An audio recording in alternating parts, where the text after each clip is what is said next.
Dan Walker and Louise Minchin. Headlines for you at 8 o'clock this morning. Labour are calling for next year's A-levels and GCSE exams in England to be pushed back to try and help pupils cope with the impact of the virus. The cost of plastic bags is to double to 10 pence and all shops in England will have to charge for them. Parking on pavements. Should offenders be fined, or will it just allow councils to make money from motorists? Good morning. Magic Morgan shines for England. The captain's remarkable innings inspired his side to a record-breaking victory over Pakistan in their second T20 international at Old Trafford.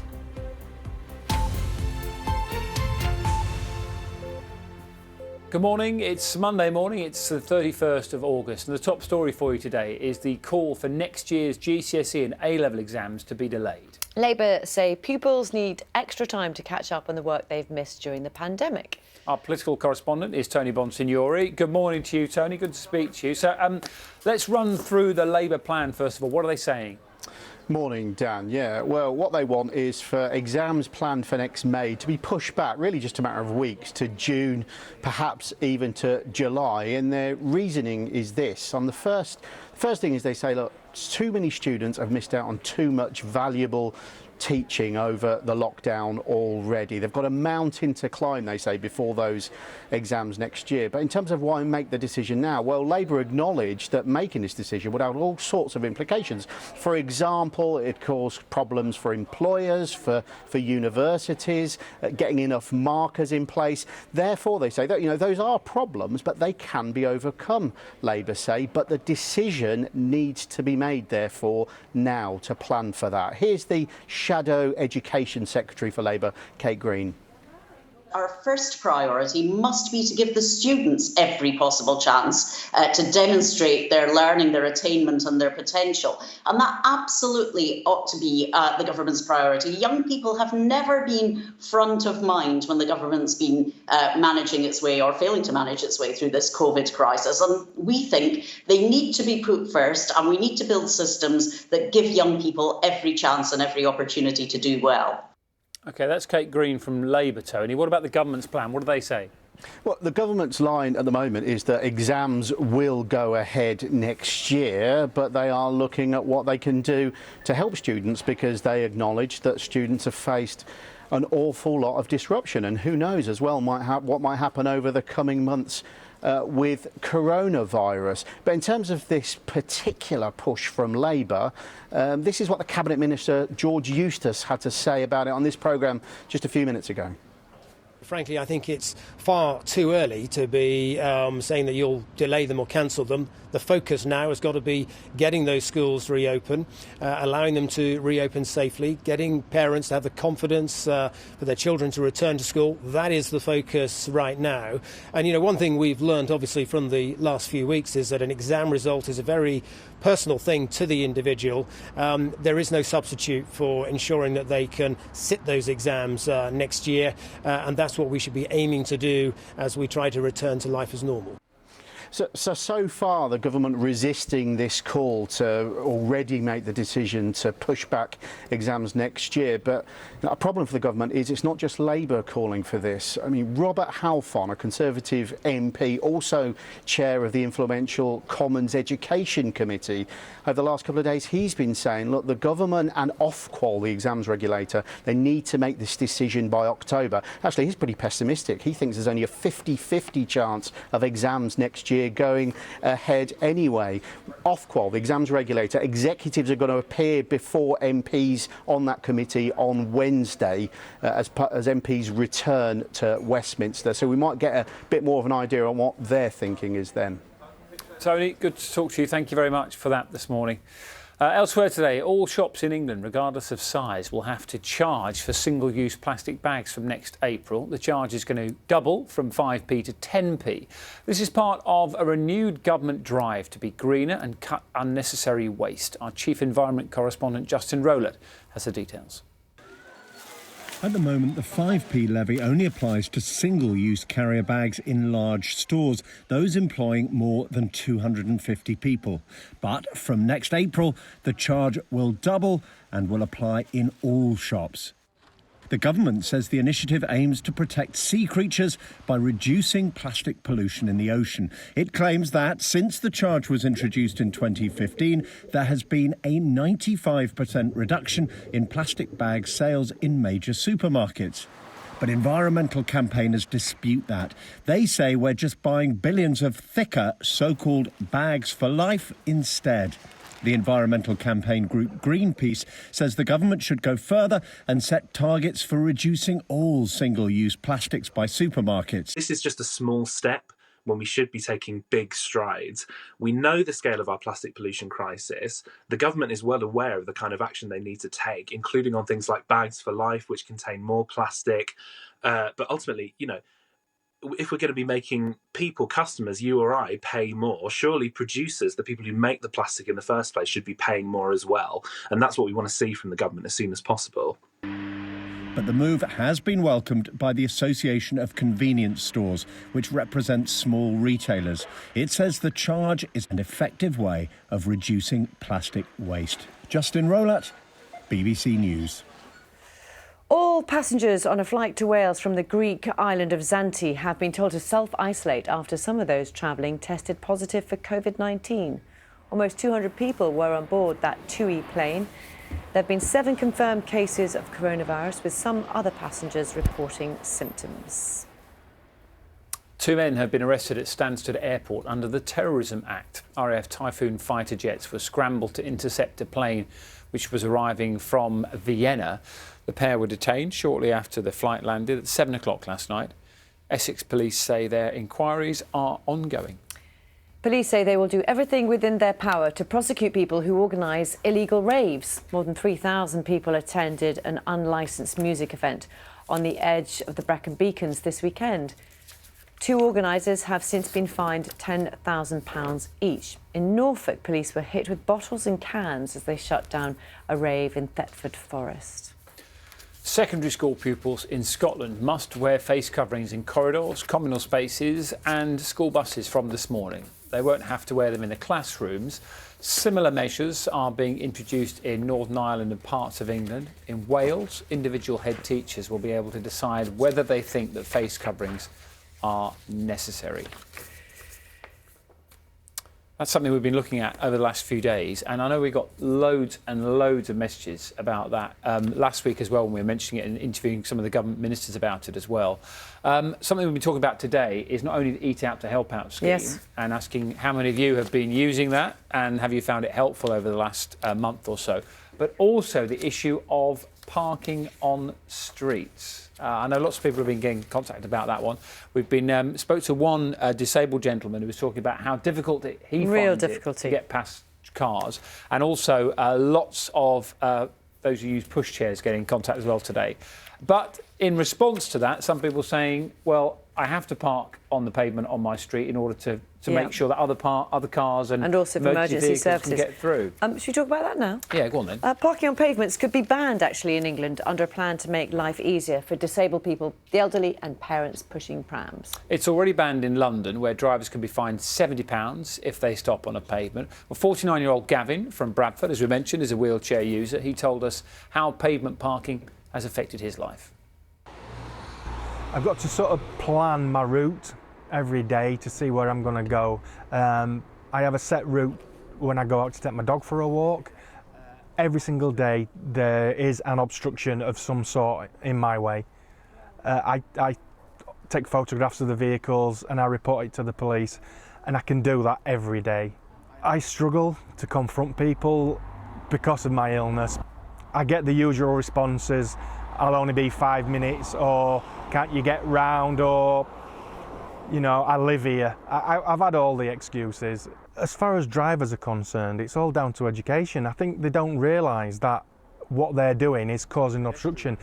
Not all pedestrians can walk, not all pedestrians are just one person to get. There's people in scooters, wheelchairs, parents with prams, double prams. There's so many variants of pedestrian. On days where cars are parked on the pavement obstructively, that walk could end. I could just have to turn around, come home, or find another route. My anxiety rises to an all-time high when I do come across it. because it's a situation which I can't personally change. I can't move the car. I have burst into tears before. It causes serious mental health issues, especially to people in my situation. We can really understand the difficulty that causes for him. Joining us now from North London is Stephen Edwards from Living Streets, a charity that's been campaigning on the issue of parking on pavements, and Jack Cousins, who's head of roads policy at the AA and is in Basingstoke. Morning both. Thank you so much for joining us. Jack, first of all to you, we saw the real difficulties there. What do you think should be done about it? We completely sympathise with that scenario. Any driver who deliberately parks and obstructs any pedestrian, especially those with visual impairments, in wheelchairs or pushing pushchairs, and forces people into the road or abandon their walk completely, deserve to be punished. However, a blanket ban could lead to unintended consequences. So what we would like to see is local authorities take a street-by-street assessment and see where pavement parking could be allowed, and where it could be allowed, to mark out specifically on the pavement how much space could be used. That way everybody is clear how much could be shared and how much cannot be shared, and ensure those pedestrians can continue their journey. So, Jack, what's at the heart of this view? Is it irresponsible motorists, or is it simply not enough parking spaces out there? It's a mixture of both. One of the things that we really must stamp out is that antisocial parking, and that's really what it is. And it is that lack of consideration for pedestrians. Now, drivers do say, and they do try and park in a manner where they're thinking about other vehicles. They're thinking about refuse trucks and fire engines and other emergency service vehicles. And they don't necessarily give the thought to what the pedestrian would do in regards to how they park. So yes, we need an education bit around that, but certainly there could also be an issue around the displacement of parking with an outright ban. You would just move parking problems to neighbouring streets and potentially cause more problems. Stephen Edwards, just let's talk before we get you to answer some of those points about the real impact you've seen it causes on people, you know, that cars are on pavements and people can't get past. We hear stories like Gavin's every single day at Living Streets. Pavement parking, quite simply, is dangerous and forces some of the most vulnerable members of our society, disabled people, people in wheelchairs and on mobility scooters, the visually impaired, our children, onto the road, into harm's way, into the path of oncoming vehicles. Added to that, we hear from so many people that feel isolated in their homes as a result of pavement parking and feel unable to travel on the pavement as a result. So, you know, aside from the physical harm this could potentially cause people, it also has an emotional harm and a social harm as well. Can I just put to one point? We've had so many people get in touch, by the way. Thank you, everybody, for getting in touch. Stephen, if I could ask you this. This is from Jane. She says, I agree it's not acceptable to do this, but in the cul-de-sac where I live, we don't have an option to do anything else but park half on the pavement and half on the road. So what should happen in that situation? Well, what we're calling for at Living Streets is a default ban on pavement parking. So, you know, the first option should be don't park on the pavement. But we accept there will be some situations where streets just aren't, it's not possible to not park on the pavement. So local authorities should have the option of assessing streets, assessing their areas, and exempting streets where pavement parking should be allowed. But that should only be in the minority of cases. And we should be thinking about those people that are being stopped from walking on the pavements at the moment, and putting their needs first rather than the needs of people wanting to park. As Louise said, there's so many people getting in contact from sort of varying points of views. Jack, I'll put a couple of these to you as well. Robert in Cornwall says, being the father of a wheelchair user, I feel that unless the person has a member of the family that has to use one, the driver just doesn't realise what problems their action causes a wheelchair, a pram or a walking aid person. And a point that people like Chris and David are making, saying while it isn't illegal to park on the pavement, it is illegal to drive on it, as you have to drive on it to park. The laws are therefore already in place to deal with that situation. I suppose there's so many different ways to come at this, aren't there, Jack? There is, and this is why we're saying a street-by-street assessment would be the best way to go. Local authorities are the best people in terms of understanding their communities and understanding what changes could be made. And indeed, with that street-by-street assessment, it could underline that perhaps on one side of the street, pavement parking is banned, but on the other side of the street, partial pavement parking could be accepted. And that's really what we want to see here, is real consultation, not only with residents, but with the emergency services, with the refuse lorry providers, so that everybody can be perfectly clear, look, we're looking at this residential street, how do we manage the parking issues and how do we make sure that we don't create more problems? And that's really what we need to make sure we do here, is not only bring communities together, but bring everybody together, drivers included, to make sure that we make our roads as safe as possible. And Stephen, this is a point for you, I think, really from Chris. He says, while it isn't illegal to park on the pavement, it is illegal to drive on it. And as you have to drive on it to park, the laws are already in place. Would you agree with that? Well, it does beg the question as to how those people that have driven on the pavement, parked on the pavement, have got there in the first place, doesn't it? But at the moment, the law is completely unclear, and 65% of drivers say they've parked on the pavement before, but an even greater number of drivers say they don't really understand what the law is at the moment. And we have an ad hoc scheme that's developed. We have pavement parking banned in London. We have a ban being implemented in Scotland at the moment. And then we have a mishmash of different schemes elsewhere in the country. So having complete clarity on this is very important in our view, and a default ban with the ability for local authorities to exempt certain streets where they think parking should be allowed is the right option. Really good to talk to you both. Thank you very much indeed. Stephen Edwards, Jack Cousins, thank you both. And also thank you to everybody who's been sending in messages as well. Lots of you interested in talking about that this morning, as well as the next thing we're talking about. Yeah, I was going to say, this is something else that's got you going this morning as well. The Eat Out to Help Out scheme ends today. It has been incredibly popular, with 64 million half-price meals dished up in 84,000 restaurants and cafes across the UK. The idea was to help the hospitality industry get going again after lockdown. The discount applied, I'm sure many of you will know, Monday to Wednesday throughout August, and there have been calls for it to continue, as our business correspondent Katie Austin reports. Trade has been sizzling this August at the Olive Cafe in Bournemouth. Its owner and chef credits the Eat Out to Help Out scheme for being fully booked Monday to Wednesday. Trade is well up on July.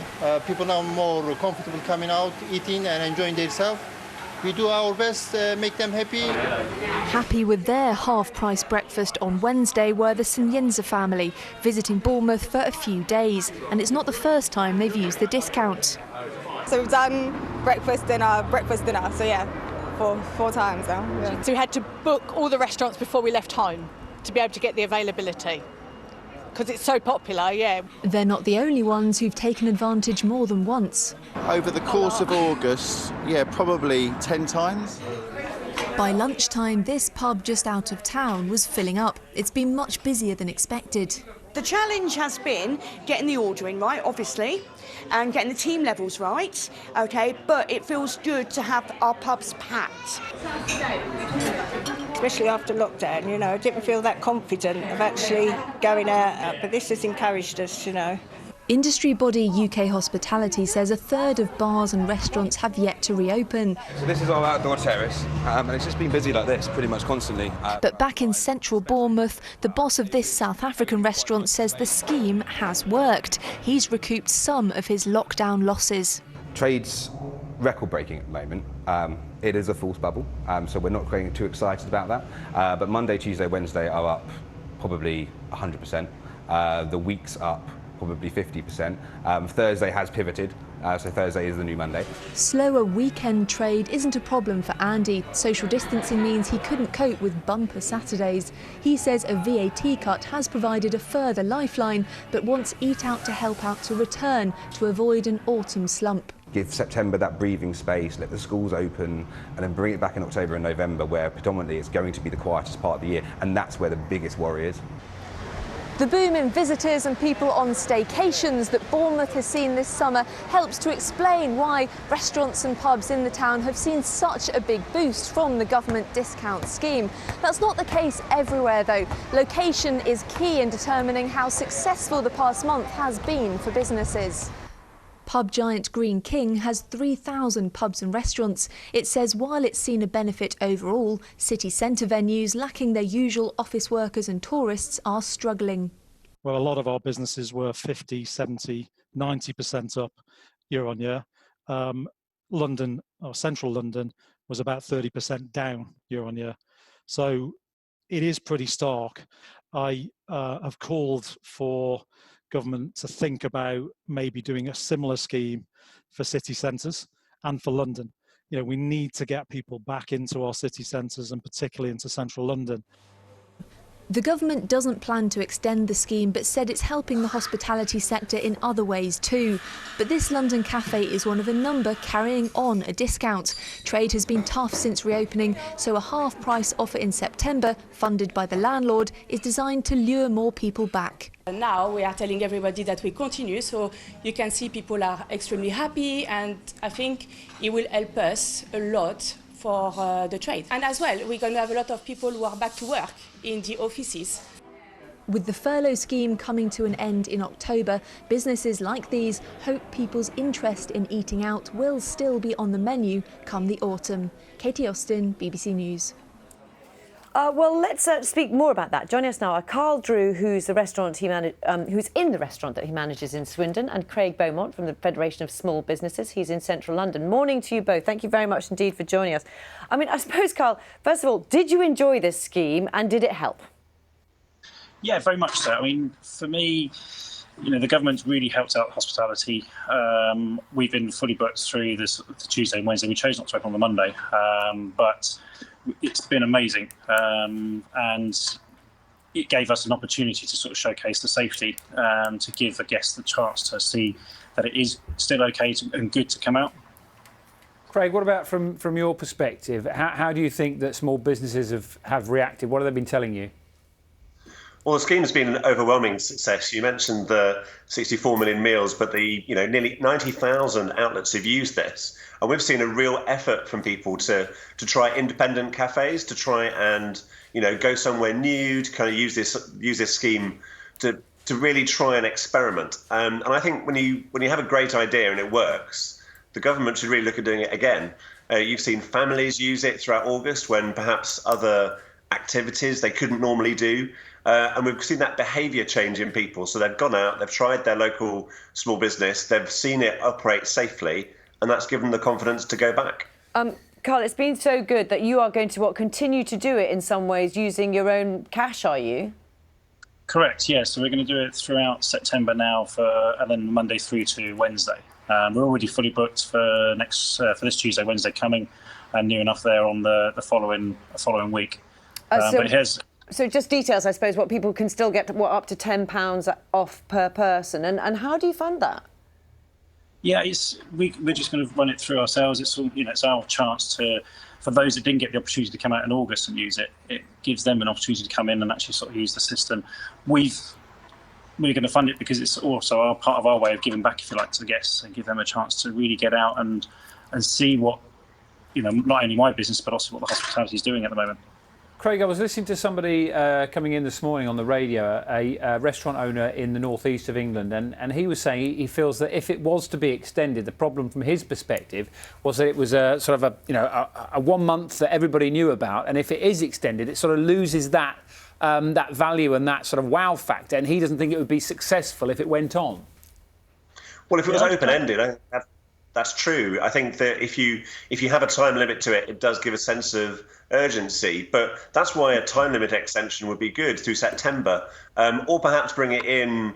That there are some tourism areas who said they'd rather see this offer come through on a quieter month. So we could easily bring it back. We've protected 2 million jobs and brought people back from furlough, and that makes sense right now. But keep it on for later. Bring some life back into our high streets if the economic recovery falters. I think it's been a real success, and thank you to all of your viewers who've used the scheme, and hopefully we'll use it again today and this evening. And Craig, just looking ahead, I mean, presumably, there's been so many tests for people and for businesses, and presumably the real test is whether, small restaurants, etc., independents can get through till Christmas, because that's a really important time as well, isn't it? That's right. That's what small businesses are telling us, actually, that Christmas is going to be the crunch. You normally start planning Christmas round about now, but it's really hard to guess what the economy will be doing. So hopefully this has given a bit of a fillip to those. There are people, of course, who've missed out on government support at different points. There's a real crunch on the economy. We know we're in a recession, so this is the kind of thing we'd like the government to keep looking at. So perhaps as we get closer to Christmas, this is something they could resurrect. And what about from your perspective, Carl? What else could be done to help?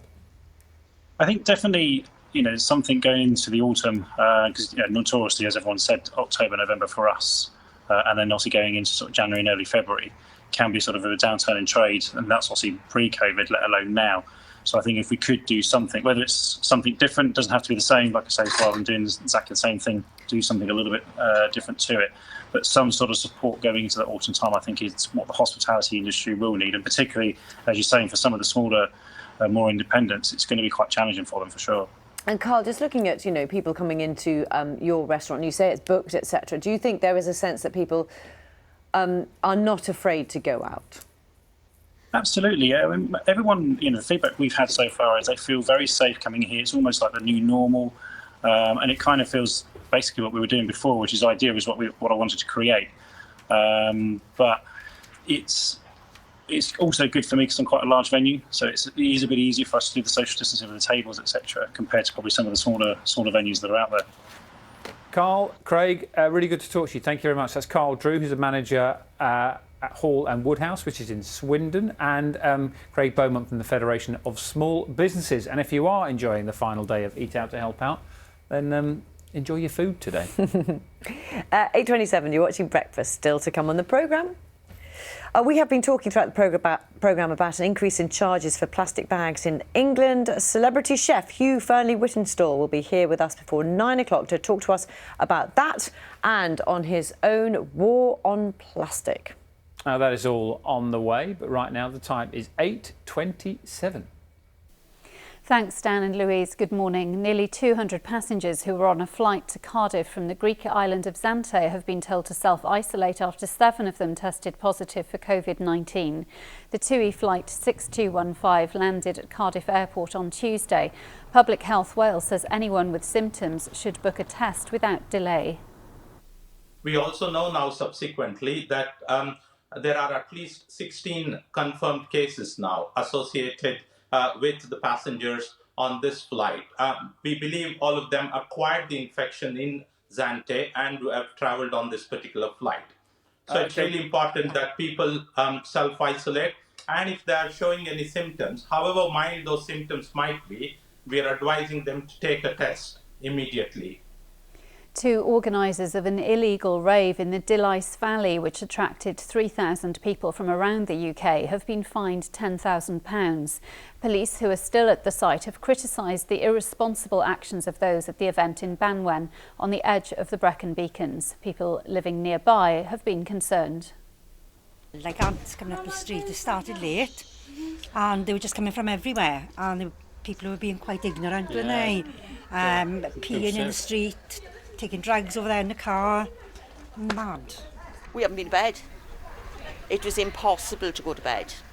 Totally impossible. A Welsh university has set up an in-house coronavirus testing service and is strongly urging students arriving in September to use it. Cardiff University said students would be invited to take part, but testing would be voluntary. The Welsh Government says it hasn't recommended in-house testing and it's up to universities to decide. In football, Wales will be without Aaron Ramsey, David Brooks, Tyler Roberts and Ashley Williams for next week's Nations League double-header. Ramsey, Brooks and Roberts are injured while Ashley Williams has withdrawn. Wales face Finland in Helsinki on Thursday and then host Bulgaria 3 days later. A look at the weather forecast now. Here's Sabrina. Thanks, Rebecca. Good morning. Today is the last day of summer in the meteorology world, but it does look to end on a settled note. High pressure remains in charge at the moment, helping to deflect any weather fronts that push in our direction. Now, this morning it is a chilly start, particularly in the countryside, but through the course of today it is set to remain dry for the vast majority, with bright or sunny spells, but as the day wears on, the cloud will tend to bubble up, and that does pose the risk for 1 or 2 showers. It will be one of the coolest late August bank holiday Mondays on record, with highs later of 15 to 18 Celsius. Then this evening and overnight we expect lengthy dry spells once again for the vast majority. Just a few isolated showers, but under the lengthy clear spells, temperatures will tend to dip away. Back to you, Rebecca. Thanks, Sabrina. We'll be back with our Lunchtime Wales today at around 25 to 2. Now back to Dan and Louise.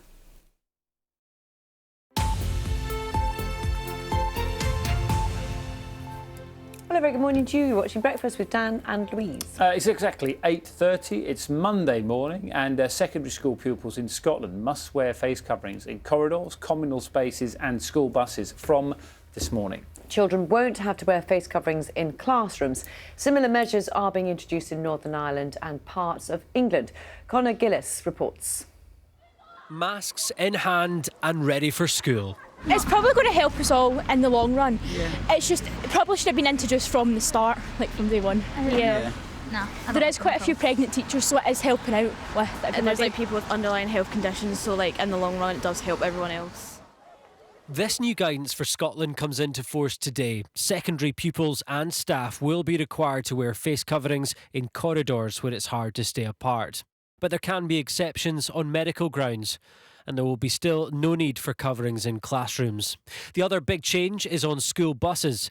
Children over 5 years old will have to wear a mask just as they would on a regular bus or train. Young people returned to schools here in Scotland earlier this month with no requirement for physical distancing among pupils and no requirement for face masks. However, during this evolving crisis, the World Health Organization has updated its guidance to suggest that children over the age of 12 should now wear a mask. And that has played a huge part in Scotland making the changes it has done today.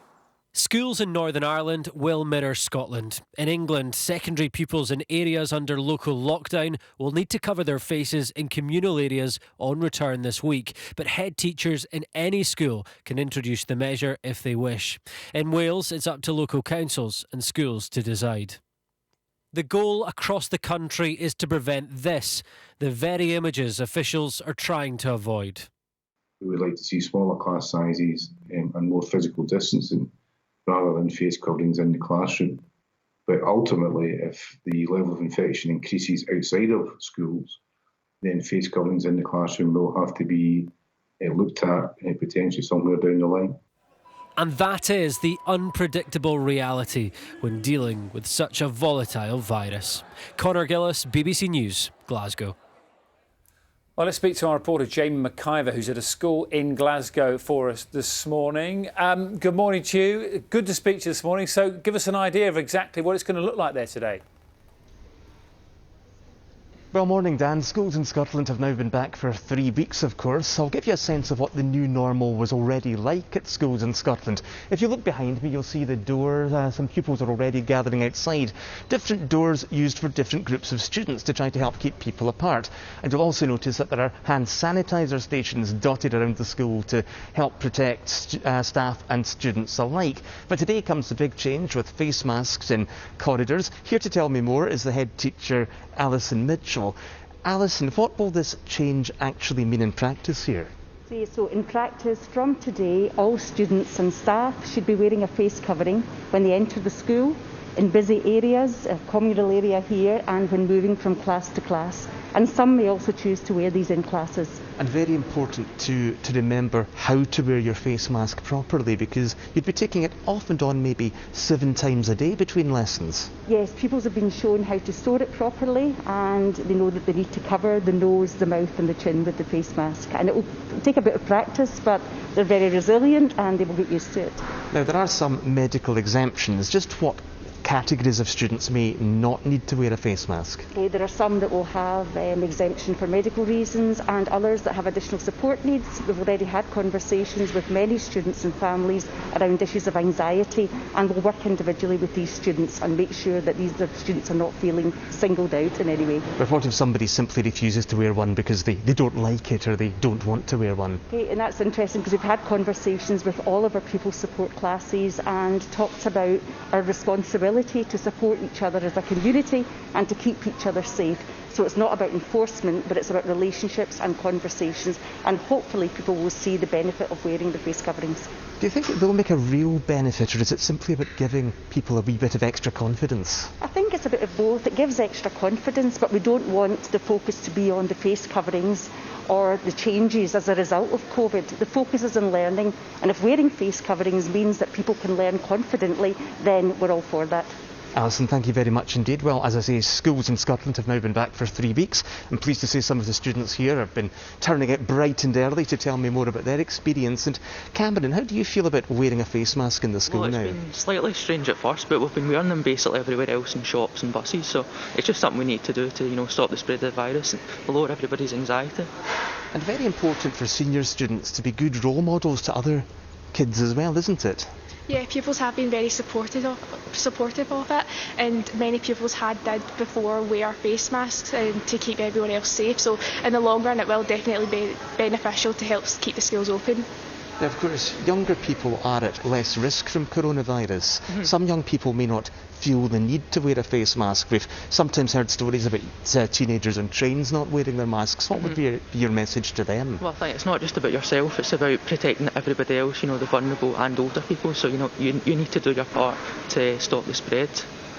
And some other practical issues in schools as well with crowded corridors.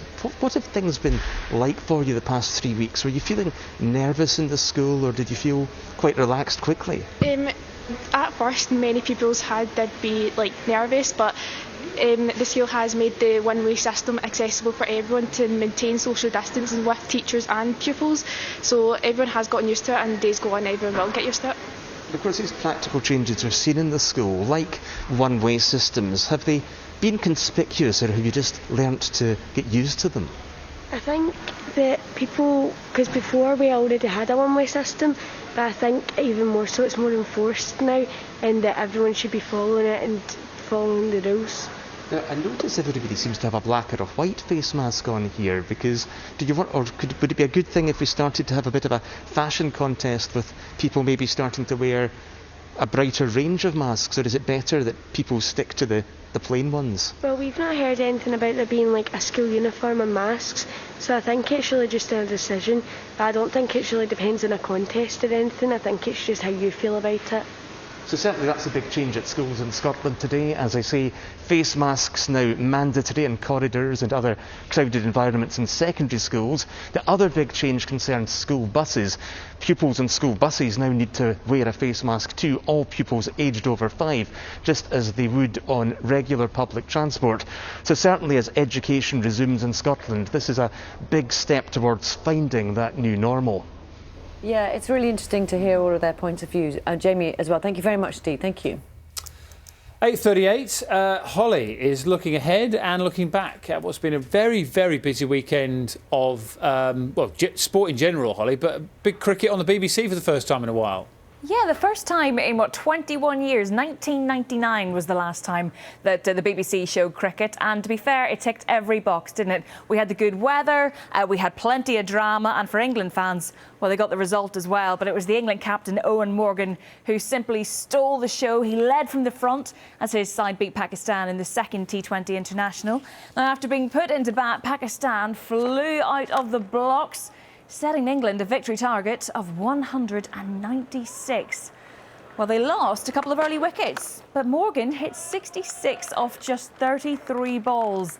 And Dawi Malan made 55 before scoring the winning runs as they won by 5 wickets with 5 balls remaining.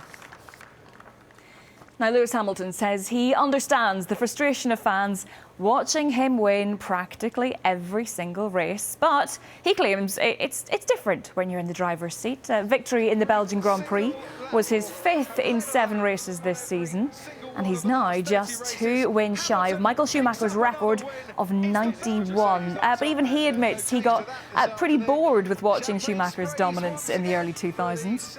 Hamilton is also set to equal the German's 7 world titles. Now, the first tennis Grand Slam starts today, but already the US Open has been hit by coronavirus. The French player Benoit Paire has been withdrawn after he tested